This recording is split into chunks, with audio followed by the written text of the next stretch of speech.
Shimo la ajabu linalowakosesha usingizi watafiti. Kwenye peninsula ya mbali katika mduara wa Arctic, mipasuko mikubwa inayotokea kwenye barafu kama jambo ambalo linawatia wasiwasi wanasayansi hupasuka kutoka chini ya ardhi. Ilionekana ghafla na kwa mlipuko na kuacha alama kubwa kwenye eneo hilo. Kando ya ukingo wa volcano, dunia imepasuka, kijivu kimerundikana. Mizizi ya mimea ilifichuliwa hivi karibuni karibu na ukingo, inaonyesha dalili za kuunga. Inatoa wazo fulani la jinsi shimo hilo katikati ya Arctic ya Serbia ilivyotokea kwa nguvu.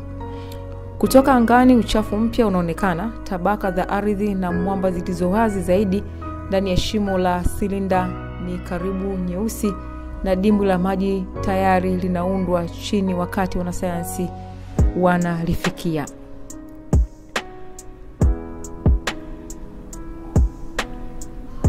Watafiti wengi kutoka Marekani na Urusi wanafika kuchunguza eneo hilo. Shimo hili la kina cha futi 164 linaweza kubeba sehemu muhimu ya fumbo ambalo limekuwa likimsumbua kwa miaka 6 iliyopita tangu shimo la kwanza kati ya haya ya ajabu lilipogunduliwa mahali pengine kwenye rasi ya Yamal. Ili kuona ni aina gani ya nyenzo walizofukua na hata kuchukua ndani ya mashimo ili kupeana mambo ya ndani ya shimo hilo. Picha za satellite zilikusanywa kutoka kwa maeneo ambayo kabla ya mlipuko pia zilionyesha mabadiliko ya ardhi yanayoongoza kwa kila mlipuko. Kufikia sasa watafiti wamekusanya kwamba milipuko hiyo inatoka kwa gesi ambayo labda ni methane inayojilimbikiza kwenye mifuko iliyotengwa kwenye turda. Shinikizo hujilimbikiza haraka. Vilima vinavyotangulia kila mlipuko huongezeka katika takriban miaka 3 hadi 5, na shida inapozidi sana huweza kulipuka. Vipande vya ardhi wakati mwingine hutokea ni vya kutosha kujaza mabwawa manne na nusu ya kuogelea ya Olimpiki. Baada ya muda ukingo wa shimo uyeyuka na kupanua mzunguko, huku sehemu ya chini kijaa maji na kugeuza shimo kuwa ziwa lisiloonekana.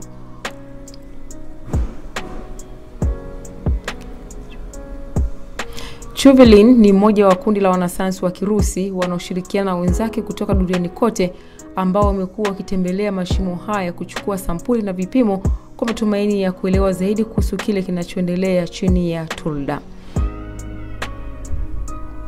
Wanasayansi wengine wamelinganisha volcano hizo na volcano ambazo hutapika barafu badala ya lava zinazoathiriwa kuwepo katika baadhi ya sehemu za mbali za mfumo wetu wa jua kwenye Pluto, mwezi wa Saturn,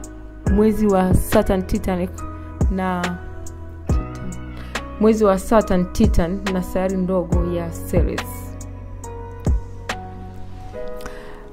Lakini kadri mashimo mengi ya Arctic yamechunguzwa katika hatua mbalimbali za mageuzi yao, yamejulikana kama voltage za utoaji wa gesi, jina linalotoa kidokezo cha jinsi wanavyofikiriwa kuunda. Kuna ushahidi kwamba mzunguko wa maisha ya kreta ya utoaji wa gesi inaweza kuwa mfupi sana, kuanzia miaka 3 mpaka 5. Utafiti mmoja wa pete za miti kwenye vichaka vya miliebu uliopatikana kati ya uchafu uliotupwa nje na mlipuko ulioundwa volcano ya kwanza iligunduliwa mwaka 2014 unapendekeza mimea hiyo imekuwa ikikumbwa na mfadhaiko tangu miaka ya 1940. Watafiti wanasema hii inaweza kuwa ni kwa sababu ya uharibifu wa ardhi. Kreta moja ambayo iliundwa mwanzoni mwa msimu wa joto mwaka 2017 ilipatikana kwenye picha ya satellite ambayo ilianza kuharibika ardhi mnamo 2015. Watafiti wenye ujasiri wa kutosha kuzama ndani ya mashimo hayo wamegundua viwango vya juu vya methane kwenye maji yaliyokusanyika chini na kupendekeza kwamba gesi inaweza kububujika kutoka chini. Nadharia moja hapo ni kwamba mabaki haya ya kina ya gesi ya methane chini ya barafu hupata njia hadi kwenye mfuko wa ardhi ambao haujagandishwa chini ya kifuko cha barafu Wazo lingine ni kwamba viwango vya juu vya carbon dioxide inayoyeyushwa ndani ya maji katika mifuko hii isiyogandishwa huanza kutoa maji wakati maji yanapoanza kuganda, na maji yanayobaki hayawezi kushikilia gesi iliyoyeyushwa. Chanzo mbadala cha methane na carbon dioxide kinaweza kuwa vijidudu vinavyostawi kwenye mfuko usiyogandishwa wa ardhi unaovunja nyenzo za kikarbon na kutoa gesi. Uchunguzi wa isotopiki wa methane kwenye kreta moja ya kushangaza ulionekana kuthibitisha hili, lakini shughuli za vijidudu vinavyozalisha methane hata hivyo imegundulika kuwa chini sana katika maji yaliyo chini ya kreta zilizoundwa hivi karibuni, hata kwa hali ya baridi ambapo zinapatikana.